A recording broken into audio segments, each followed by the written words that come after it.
is tonight against the Clippers, and that is without Luka Doncic, who's out with a foot contusion. And at yesterday's presser, Kyrie said this, quote, "There were times throughout this process when I was in Brooklyn where I felt very disrespected."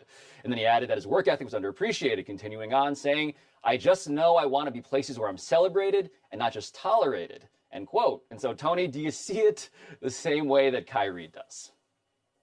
So Kyrie Irving is the gift that keeps on giving, because he's going to keep talking, and we're going to keep talking about it. I don't see it the way Kyrie sees it. I actually see Kyrie as being utterly delusional. And I want to get to this quote for a second. "I take care of my teammates and was incredibly selfless in my approach to leading." You know what? Yeah. I take care of my teammates. You didn't go to half the games last year.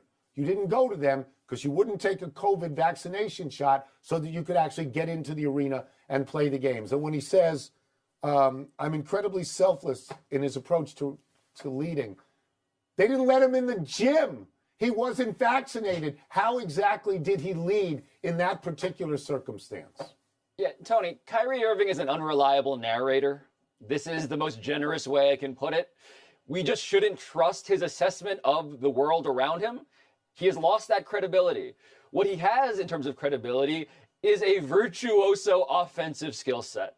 And so with this team, like, do I see him as disrespected? Absolutely not. He earned the maelstrom that he apparently suffered through. I'll grant him that he did not enjoy it. But the whole point now, Tony, I'll give you another quote. This was Jason Kidd, the coach of the Mavs, who wanted Kyrie Irving. And he said this, "Our defense is going to have to be our offense." Like, we can talk about Kyrie and his psychoanalysis, but the point is they're doubling down on offense. And guess what? They're already really good offensively with Luka Doncic. The problem with how this story is going to go, the way I can see these stories, the disrespect recurring, it's because they can't defend. And this is, on a couple of different levels, I suppose, both figurative and literal. Yeah, no, they want to have to score 130 to 140 points to win, because that's the secret when you get those two guys on the court. The truth about Kyrie Irving is very simple. He is looked at this way. Great talent, really great talent, can help you win a title. Don't know if I can count on it. I mean, that, there's an arc Unreliable. to movies last about 2 hours. Sometime around the middle of the movie, some stuff happens that points you in the direction to where the ending's going to be. When Kyrie's in the movie, the bomb explodes. And there's more movie, but the bomb is exploding. We're going to move. Sequels. Pablo, we're going to switch gears here. We're going to play a mini game of What's the Word? So many that I'm not even going to put on my doctor's coat. To set this up, Aaron Rodgers, your boy, told Pat McAfee he's going into a 4-day darkness retreat, sitting in isolation, self-reflecting, trying to figure out his future. Pablo, what is the word for this? I'm going to use a less highfalutin word, Tony. I'm going to say it's adorable. I see this as harmless. It reminds me of what I do with my 3-year-old daughter who wants to play hide and seek in our closet for like 90% of the day. It's fun. I get it. He's curious about himself. And it is fitting, of course, that you do not wear your doctor's coat for this segment, because I don't think the person who is ushering him into that private room of total darkness is going to be wearing anything resembling medical attire either. Right. So I have a different word, and my word is hogwash.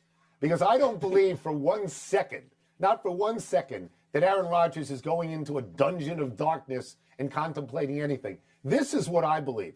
I believe that Aaron Rodgers and Pat McAfee are laughing at us. They've been laughing at us all this year through all their shows and all last year. I mean, I really don't see Aaron Rodgers going into the dungeon of darkness, staying for X amount of time, emerging like Punxsutawney Phil to see if he has a shadow so he knows that he can play football another year. I believe that while he is supposedly in this dungeon of darkness, he's in McAfee's apartment and they're waiting for Uber Eats. That's what I think is really happening. And I think Rodgers should go out and work on his golf game, because he's not a 10. He's really a 3 or 4. Go out there and play as much golf as you want.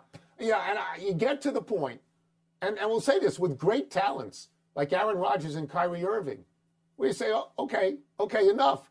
Just wake me when you're ready to play, when you're ready to put on the uni, because you're thrilling. You're thrilling when you put on the uni. And other than that, your problems, I got my own problems, okay?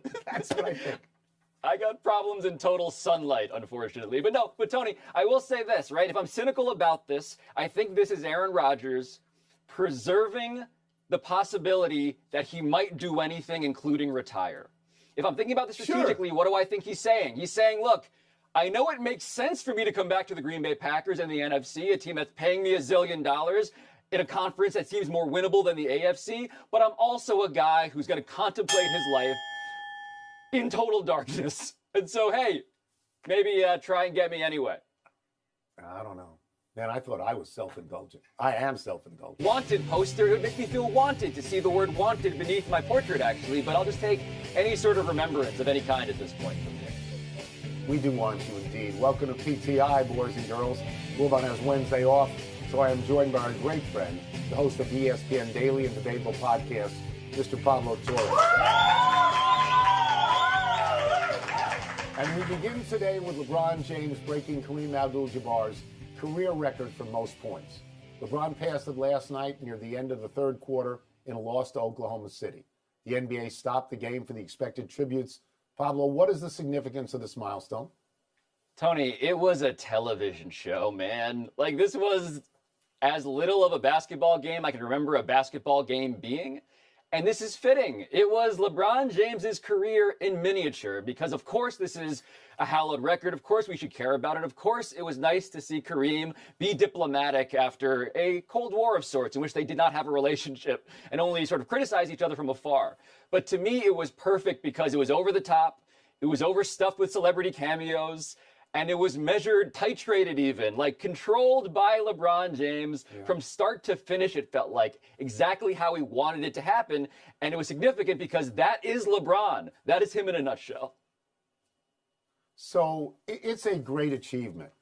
LeBron entered the league 4 years earlier than Kareem did because in those days you had to go to college for 4 years. But it's worth noting that LeBron accomplished this in fewer games than Kareem accomplished it in.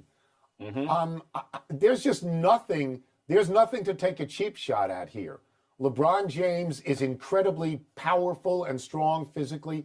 He's incredibly durable. At his age, 38, he is the greatest player we have ever seen at that age. Only a curmudgeon would mention the fact that the Lakers lost, that they lost at home to a team that at that time was, I believe, 3 games under 500. And with all the orchestration you're talking about, that's not a great look. I know it's a long season. I know there are a lot of games. I know that LeBron says all the time he's chasing championships, and he's got 4 of them.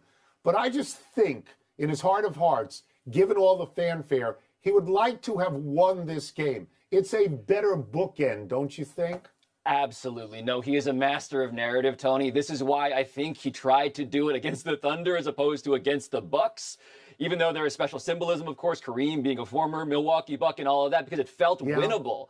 And it should have been winnable. LeBron had 38, right? Russell Westbrook had 6 turnovers. Anthony Davis was essentially a ghost.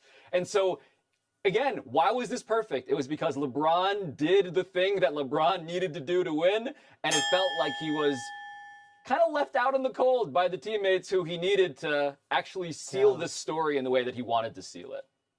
Just a small point I'd like to make here. It's a great number. LeBron will play again next year and the year after. At that point in time, nobody will remember Kareem's number, and nobody will actually know what LeBron has going into the next game. Because the only 2 numbers that matter in basketball are 100 by Wilt and 11 championships by Bill Russell. And that is why LeBron James is chasing championships. He knows he can't catch Bill Russell, but he's 1 down to Kobe and 1 down to Duncan and 1 down to Magic and 2 down to Kareem. You know what I mean? That's what he's looking for. And titles are hard, Pablo. Larry Bird's great Celtic teams had 3. They're 1 down to LeBron.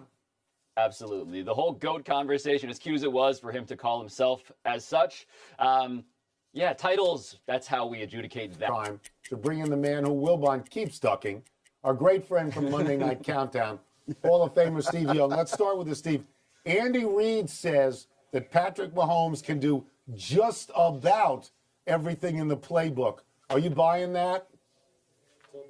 Yeah, I mean, Patrick is as accomplished as a young player in the history of the game. And it's, look, what he can do is he can eat up all the yards from the line of scrimmage to the goal line, sideline to sideline. There's not many players that can do that with their arm, with their legs, and all that he does. I will say, as a cautionary tale, I have seen Patrick in the bigger games leave the play that's called in the huddle too quickly and start to play what I would call hero ball, right? Get out there and do the things that he loves to do, and I've seen it hurt the team. So I suspect that what you'll see is Andy Reid early in this game trying to, I don't know, keep the plays, quick throws, corral him so that he can get some momentum and get some sense of timing and kind of in and out of the huddle. And it's not like he's probably going to be one of the greatest players ever. He already is.